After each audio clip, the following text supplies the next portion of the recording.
कहा जाता है कि राजनीति एक ऐसी चीज है जिसे अपने बाप का पता ना हो, असली बाप कौन है उसका, तो वो राजनीति में आ जाए। बाकी काम जनता और उसके विरोधी अपने आप कर देते हैं। यानी कि उसके खानदान की, उसके डीएनए तक की पूरी खबरें सोशल हो जाती हैं। बिल्कुल इसी तरीके से जो कल तक जिस अभिजीत दीपके को कोई नहीं जानता था, खुद आम आदमी पार्टी के नेता मनीष सिसोदिया, अरविंद केजरीवाल तक ठीक से नहीं जानते थे, वो अभिजीत दीपके की पूरी जो कच्चा चिट्ठा था अब सोशल मीडिया पर खुल चुका है। और जो कच्चा चिट्ठा सामने आया है वो बहुत ही भयानक है, डरावना है। अभिजीत दीपके की मां और उनके पिताजी का एक जो इंटरव्यू है वो एक मराठी चैनल पर प्रकाशित हुआ। उन्होंने कई तरीके की ऐसी बातें अभिजीत दीपके के बारे में कही हैं जो चौंकाने वाली हैं। उन्होंने साफ तौर पर कहा कि अभिजीत दीपके का मतलब वो एक लफंगा टाइप का लड़का था। लफंगा शब्द का इस्तेमाल किया, लफंगा था, वो आवारा था, वो किसी भी तरीके से परिवार के साथ मिलकर वो एक सेल्फिश था, वो अपनी दुनिया में जीने वाला व्यक्ति है, यानी कि उसे अपने परिवार से कोई मतलब ज्यादा है नहीं। तो फिर ऐसे में परिवार अगर ऐसी बात बोल रहा है तो इसका मतलब यह है कि आखिर अभिजीत दीपके को फिर अमेरिका किसने सेटल किया, उसका फाइनेंस किसने किया, उसे अमेरिका के अंदर पढ़ने के लिए, रहने के लिए। अमेरिका ऐसे ही तो नहीं हर कोई चला जाता, मैं और आप तो नहीं चले जाते। तो फिर अभिजीत दीपके के पीछे वो फाइनेंसर कौन था जिसने अभिजीत दीपके को अमेरिका में इसलिए सेटल किया कि वो वहां बैठकर अपने सोशल मीडिया अकाउंट से भारत के खिलाफ, देश की पार्टियों के खिलाफ, मौजूदा केंद्र सरकार के खिलाफ, मोदी के खिलाफ ये सारे प्रोपेगेंडा करता रहे। आइए इसी सब पर आपके साथ चर्चा करते हैं। बहुत सारी रिसर्च के बाद बहुत सारी चीजें निकालकर आपके लिए लाए।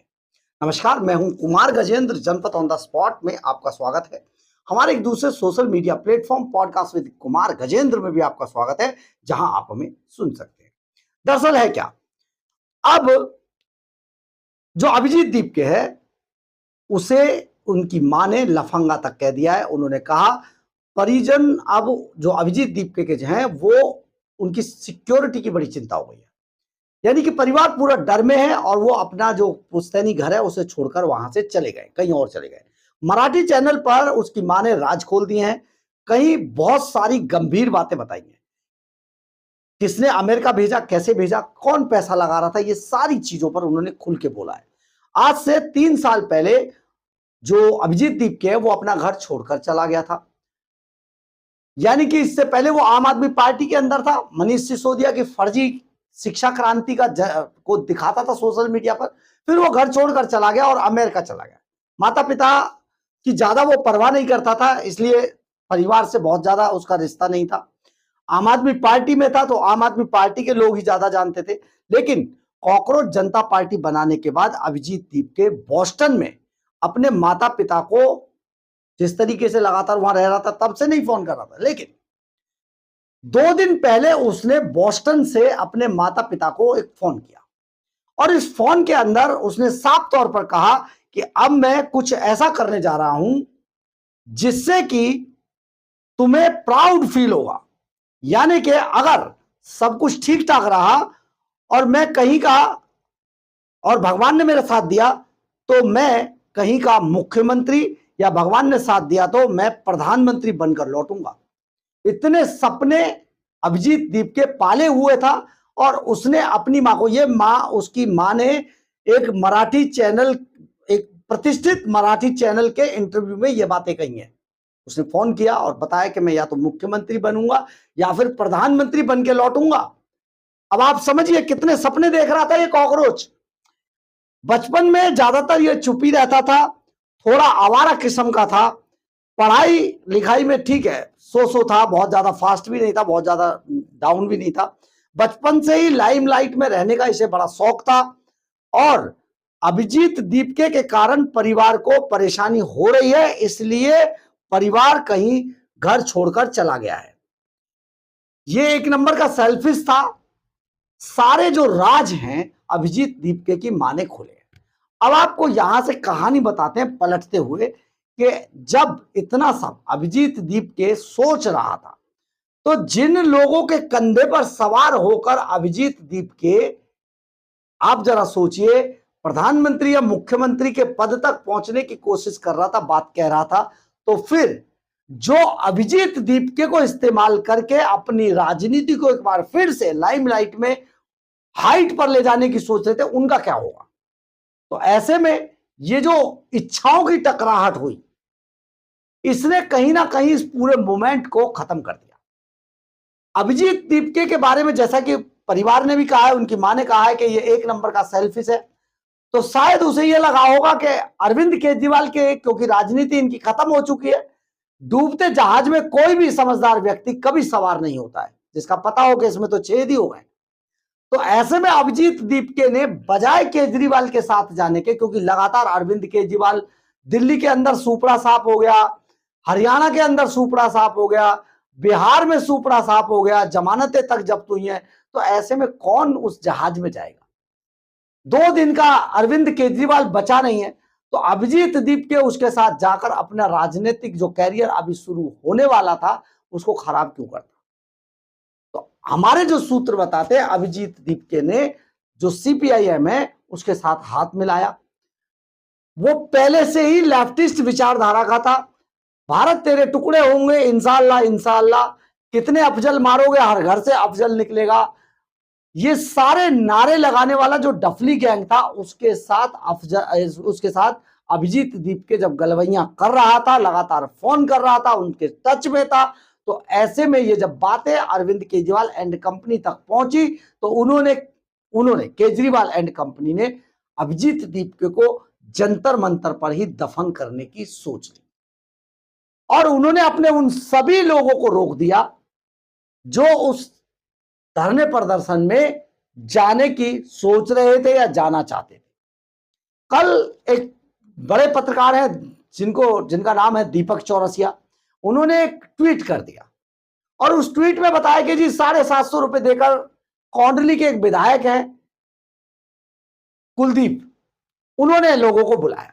यह एक भ्रामक ट्वीट था, शायद पूरे मामले को भटकाने के लिए ट्वीट किया गया था, लेकिन असली कहानी यह है कि आम आदमी पार्टी ने अपने सभी लोगों को वहां जाने से रोक दिया था। यानी कि अभिजीत दीपके को पूरी तरीके से डफलीबाज गैंग के सहारे छोड़ दिया, जिसने अभिजीत दीपके के इस पूरे मूवमेंट को डुबो दिया। यानी कि आप ये समझिए, बहुत सारे लोग जब वहां पर डफली गैंग ने अभिजीत दीपके के आसपास घेरा डाल लिया, और उस घेरे के अंदर वही नारे, वही डफली की थाप पर भारत के खिलाफ, मोदी के खिलाफ, इन सब पर जब चीजें जाने लगी, तो बहुत सारे लोग जो थे वो वापस हो गए, वो पीछे हट गए। आपको एक बात और बता देते हैं, अभिजीत दीपके जिस तरीके से जब एयरपोर्ट से बाहर निकला, तो उसने white T shirt, black jacket पहना हुआ था, हाथ में बाबा साहेब अंबेडकर की फोटो दिखाते हुए बाहर आ रहा था, जीएमआर के अधिकारियों से लड़ने के बाद कि मुझे कार दे दी जाए। जब वहां से वो बाहर निकला, तो एक फोन अभिजीत दीपके के पास फिर से गया, वीरेंद्र करात का।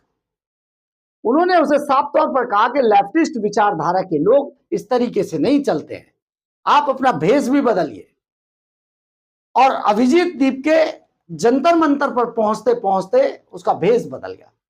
एक ऐसा गले में गमछा डालकर, एक नीली टी शर्ट पहनकर, बाबा साहेब अंबेडकर के कलर से कलर मिलाते हुए जिस तरीके से सारी चीजें हुई, तो उससे कहीं ना कहीं पूरा आंदोलन की हवा निकल गई। क्योंकि जितने भी लोग अभिजीत दीपके में एक जैन जी का अवतार देख रहे थे, उनके चेहरे से वो नकाब उतर गया कि ये जैन जी का अवतार नहीं है, ये तो सीपीआईएम का एक मोहरा है। यहां पर अभिजीत दीपके की पूरी राजनीति फिनिश हो गई, वो पूरा मोमेंट खत्म हो गया। लेकिन साथ ही बहुत सारे लोग जो विपक्ष में बैठे थे, खास तौर पर मैं बात कर रहा हूं अरविंद केजरीवाल एंड कंपनी की, उनकी बाछें खेल गई।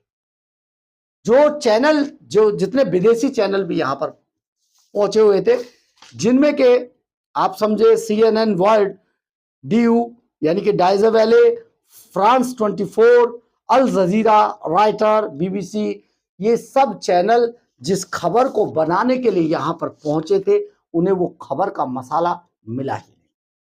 अभिजीत दीपके की पूरी राजनीति अब ध्वस्त हो चुकी है। सोशल मीडिया पर खड़ी हुई करोड़ों मिलियंस में ये जो पार्टी थी अब वो मात्र 100-200 में रह गई है। यही तो जो अरफा खाना में वो यही तो बोल रही थी। यानी कि आप ये समझ लीजिए सोशल मीडिया पर जो आप देख रहे हैं वो धोखा है, आंखों का धोखा है, और जो असल में जमीनी स्तर पर जो चीजें होती हैं उसमें और सोशल मीडिया में जमीन आसमान का अंतर। अब कुल मिलाकर इस सब के खत्म होने से, फ्लॉप होने से एक खुशी अगर किसी व्यक्ति को सबसे ज्यादा हो रही है तो वो है अरविंद केजरीवाल एंड कंपनी। हमने ये खबर आपको पहले भी बताई, सबसे ज्यादा खुशी है क्योंकि जो पार्टी उनके बीच में एक नई पार्टी अगर जन्म लेती तो कहीं ना कहीं केजरीवाल फिनिश हो जाती। उनको लग रहा था कि उनके राजनीतिक कैरियर यही समाप्त हो जाएगा, इसलिए किसी भी तरीके से जो अभिजीत दीपके की पार्टी थी कॉकरोच जनता पार्टी, उसे खत्म करना पड़ेगा आम आदमी पार्टी को अगर बचाना है। तो इसके लिए आम आदमी पार्टी ने पूरी तरीके से व्यूह रचना की, उसको डफली गैंग के हाथों में खेलने दिया और डफली गैंग अभिजीत दीपके की राजनीति को निगल गया। बहरहाल अगर आपको हमारी ये खबर अच्छी लगे तो आप इसे लाइक, सब्सक्राइब और शेयर जरूर करें। कमेंट्स बॉक्स में अपनी राय जरूर लिखें, इससे हमें बहुत बहुत बहुत ऊर्जा मिलती है। जय हिंद, जय भारत।